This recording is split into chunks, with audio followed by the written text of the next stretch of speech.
Hello there, ladies and gentlemen, and welcome once again to another episode of The Cider Drinker.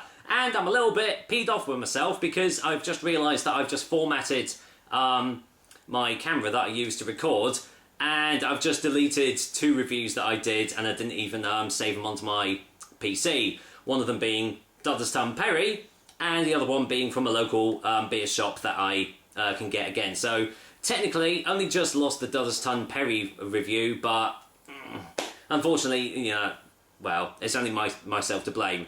Anyway, on with today's review after that little rant of myself, and actually, I've got something a little bit special for you today. A guy called Johan, he recently, well, I say recently, a couple of months ago, he got in touch with me, and basically said, have you tried any of these ciders? And they have come all the way from Sweden. But it only just recently occurred to me, after recently getting internet back up, there's a beer reviewer that I watch called Dave Dowling, otherwise known as the Urban Viking Ale Review. And I only put two and two together once I saw his unboxing, that the same Johan that sends him the most incredible beers from Sweden and from around the world has sent me these ciders to try. So I was already excited to try them, but I'm even more excited to try them now that I know who they're from. So I've started with the smallest of the five, because he sent me five, three of them being ice ciders, so they'll be my first ever ice cider reviews for the channel. But I've decided to start with the smallest one, because the other one is pretty big, both in size and in ABV, but you'll see that in a future review if I decide not to delete it by accident. And it's this little guy here. First of all, look at that bottle. I've never seen a bottle shaped like that before in my life. That is just so cute, I suppose you could call it. Really, really cute. But there's the label, and this is what it is. I hope I pronounced it right. Tosarbo Cider, the 2016 blend.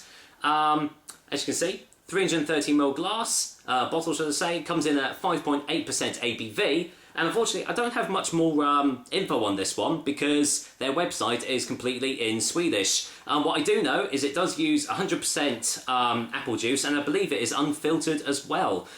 So we're probably going to get quite a cloudy sort of cider here, but I mean, really, really plain looking bottle, as you can see.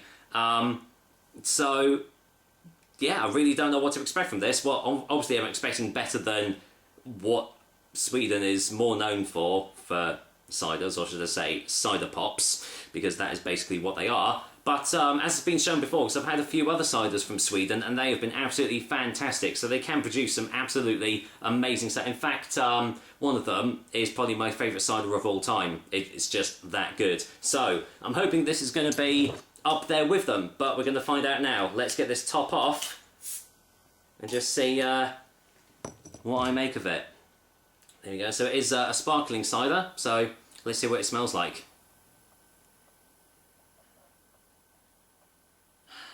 Wow, it smells really, really rustic. It's got you can almost smell the apple skins on the nose. Very very musty. Quite a dry smell. Oh wow, it's got quite a yeasty sort of smell to it as well. I reckon it smells almost like it's got sort of like a champagne yeast or something in it. Smells divine. Let's get it poured in the glass. So let's waste no more time. I don't know if there's going to be sediment, but if there is, so be it. I don't care. Let's get this poured in. Oh, it's looking good in the glass. Is there sediment? Probably. Who knows? Right, let's pop that bottle to one side. Right, going for the colour. And yeah, there you go. It is unfiltered. Nice and cloudy, but blimey neck, that's a lot of carbonation. Look at that. They are just, the bubbles are just racing up the side of that glass, but a really lovely, it is golden yellow in colour. That is really, really awesome. But yeah, very, very heavy carbonation. The most carbonation I've seen on the cider for a long time, but see if I get any more smells now. God, it's really smelling, it's just so rustic. It smells, it just smells like the apples have just been literally freshly pressed. Smells lovely. It smells exactly what a cider should smell like. It's just got all the lovely rustic. It's just very traditional smelling cider. Oh, my mouth is watering. I can't wait to try this. So I'm not going to waste any more time. Let's give it a go. Cheers, Johan. Thank you very much for this. I believe the pronunciation is skål. To say cheers in Sweden. If I've said that wrong, then I do apologise to all Swedish people that are watching this. But, well, here's to a Tosarbo, I hope I've pronounced that right as well, 2016 blend. Cheers.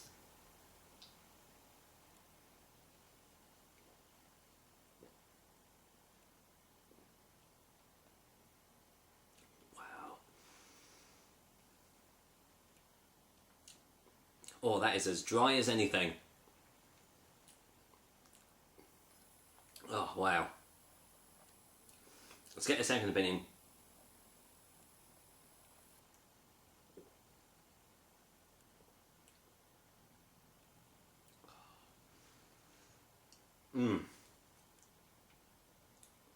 That's lovely. That is really, really lovely. Really dry. Bone dry on the taste.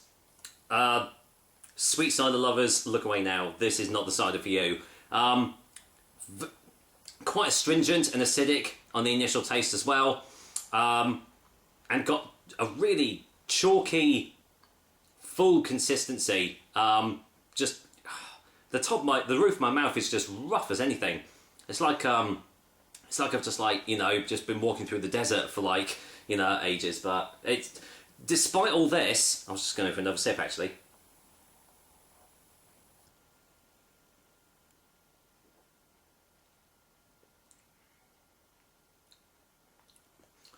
Yet, despite all those dry, acidic characteristics of this cider, it's still juicy. It still tastes really refreshing, really juicy, because you've got this lovely apple core, apple skin sort of taste, all underneath it all. Sort of, it does taste like there is sort of like a champagne yeast in it as well, because it's got that sort of champagne-like taste as well, just on the aftertaste. But it's a brilliant, lovely, complex combination here. Because with it just being such a dry taste, you would expect it to just completely part you out and everything. But it's not. It's just so refreshing. That is just lovely, lovely, lovely stuff. Oh goodness me. Lovely stuff. I'm going to go in for a final taste before a final verdict.